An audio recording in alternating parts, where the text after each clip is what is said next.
વિદ્યાર્થી મિત્રો, અગાઉના લેક્ચરમાં આપણે કુલમના નિયમની વાત કરી. હવે સ્વાધ્યાયમાં કુલમના નિયમ આધારિત જે એક્ઝામ્પલ આપેલ છે એની ચર્ચા આજે આપણે કરીશું. તો કુલમના નિયમ આધારિત સ્વાધ્યાયના એક્ઝામ્પલ કમ્પેરેટિવ ઘણા સરળ છે.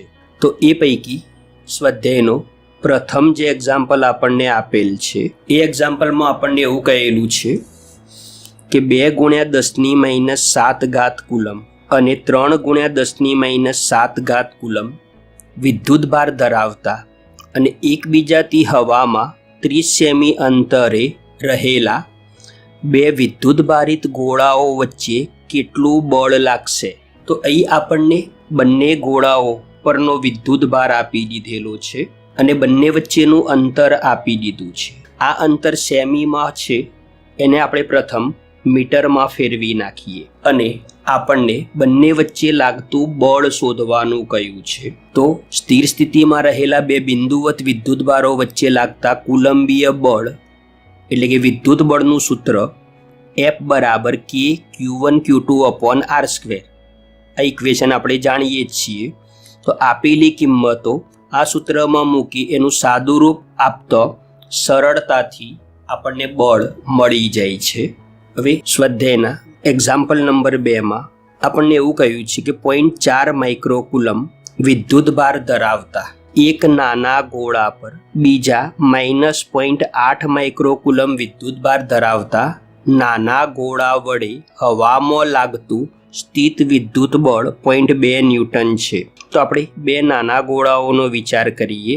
એક નાનો ગોળો આપણે 1 તરીકે અને બીજો નાનો ગોળો આપણે 2 તરીકે લઈએ. હવે પ્રથમ જે ગોળો છે એના પર વિદ્યુતભાર આપણને આપેલ છે 0.4 માઇક્રોકુલમ જે ધન છે, જ્યારે બીજા ગોળા પરનો વિદ્યુતભાર -0.8 માઇક્રોકુલમ જે ઋણ છે. અને આપણને એવું કહ્યું કે પ્રથમ ગોળા પર બીજા ગોળા વડે લાગતું બળ એટલે કે અહીં બંને વિજાતીય વિદ્યુતભાર હોવાથી ગોળા 1 પર ગોળા 2નું જે બળ લાગતું હશે એ આકર્ષી પ્રકારનું હશે. તો આ બળનું મૂલ્ય આપણને આપી દીધું છે જે 2 ન્યૂટન જેટલું છે. તો એ બંને વચ્ચેનું અંતર કેટલું હશે એ આપણને શોધવાનું કહ્યું છે. તો કુલમના નિયમના સૂત્ર F = K Q1 Q2/r².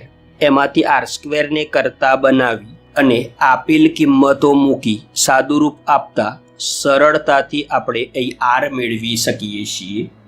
મિત્રો, એ ધ્યાનમાં રાખવાની બાબત કે અહીં Q2નો વિદ્યુતભાર ઋણ આપેલ છે, જ્યારે અહીં આપણે ગણતરીમાં એને ધન લીધેલ છે.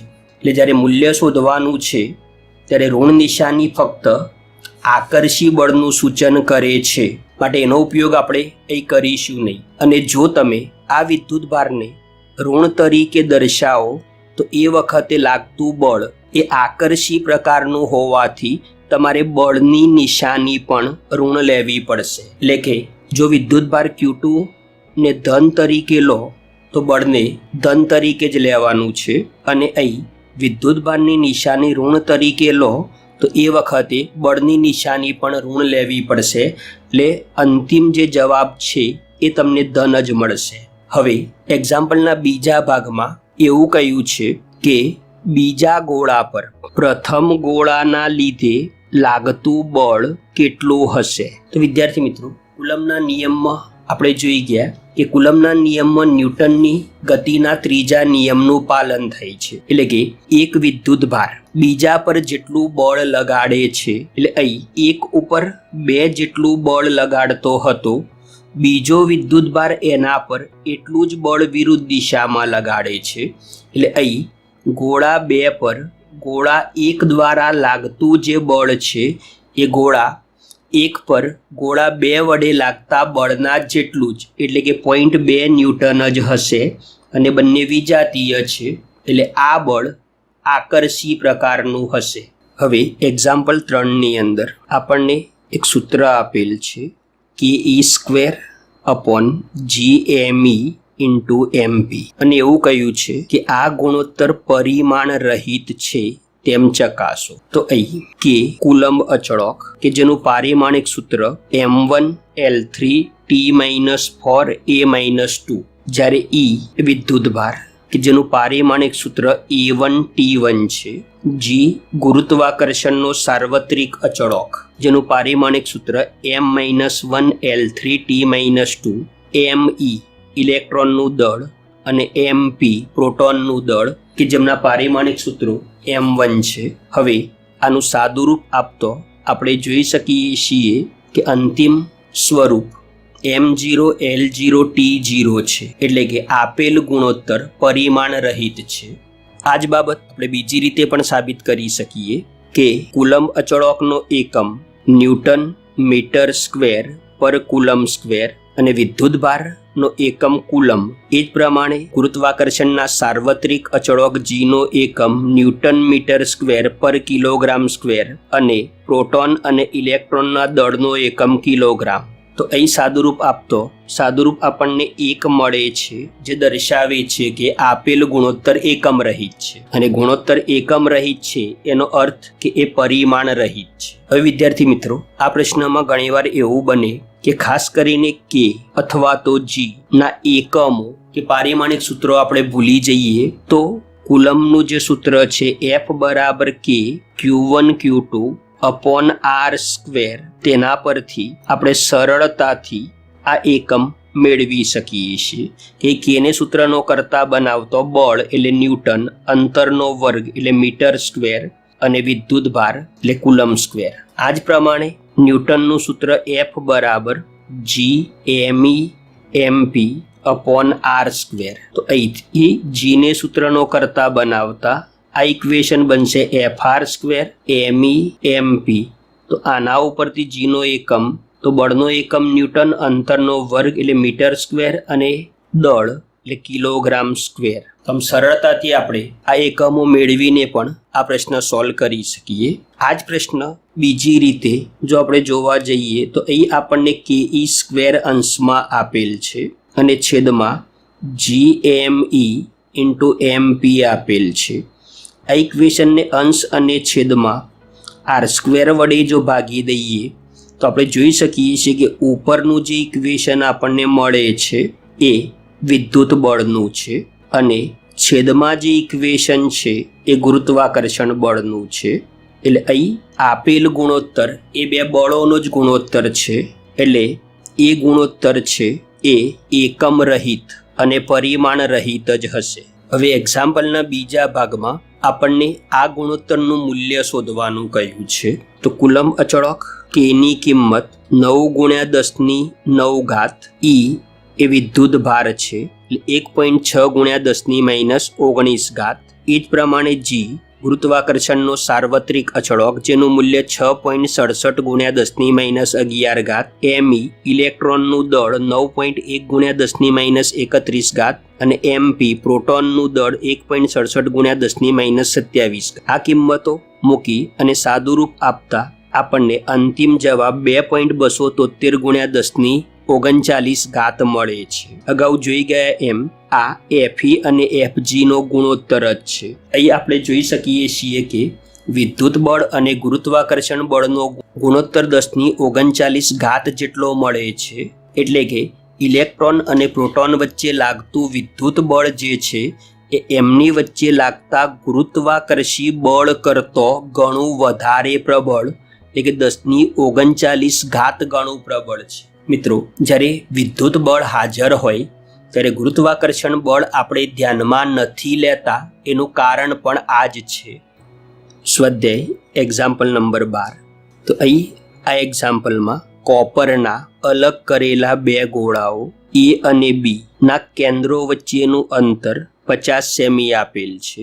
જો દરેક પર એટલે કે બંને ગોળા પર સમાન વિદ્યુતભાર 6.5 × 10⁻7 કુલમ્બ હોય તો તેમની વચ્ચે પરસ્પર લાગતું અપાકર્ષણ બળ કેટલું હશે? એ કન્ડિશન આપેલી છે કે A અને B વચ્ચેના અંતરની સરખામણીમાં એમની ત્રિજ્યાઓ અવગણી શકાય એવી છે, એટલે કે વિદ્યુતભારોને બિંદુવત વિદ્યુતભારો ગણી શકાય છે. એટલે કુલમ્બના નિયમના સૂત્રનો ઉપયોગ આપણે કરી શકીએ. અહીં QA અને QB બંને પર સમાન વિદ્યુતભાર 6.5 × 10⁻7 કુલમ્બ આપેલ છે અને એમની વચ્ચેનું અંતર 50 સેમી આપેલ છે, જેને મીટરમાં ફેરવતો 0.50 મીટર.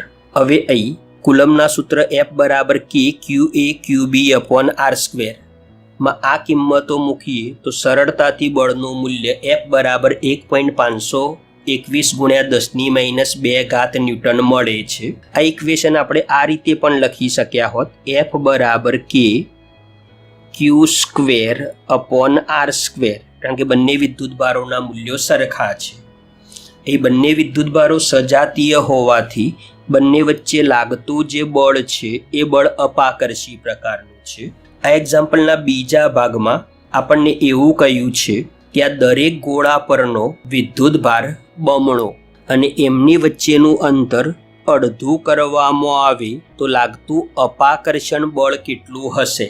અહીં આપેલ શરત અનુસાર QA અને QBના મૂલ્યો બમણા, એટલે કે નવો વિદ્યુતભાર QA' એ QA કરતો બમણો અને એ જ પ્રમાણે QB' એ QB કરતો બમણો છે અને એમની વચ્ચેનું અંતર R' એ શરૂઆતના અંતર R કરતો અડધું. તો હવે લાગતું નવું બળ આપણે F' લઈએ તો F' = K QA' QB'/r².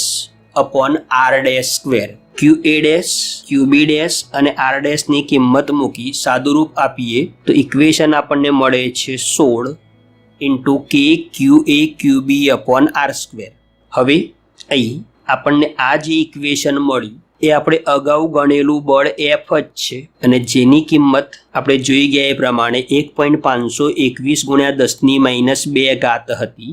એ કિંમત અહીં મૂકતો આપણને અંતિમ જવાબ F' = 0.2434 ન્યૂટન મળે છે.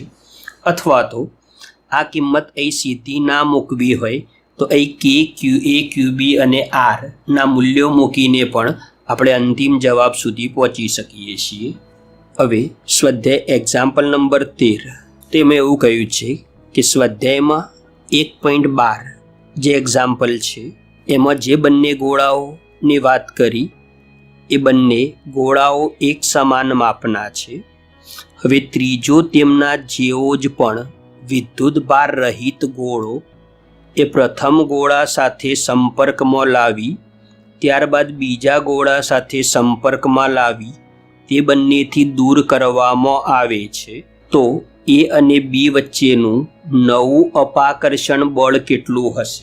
અહીં ગોળા A પર અને ગોળા B બંને પર પ્રારંભમાં સમાન વિદ્યુતભાર હતો.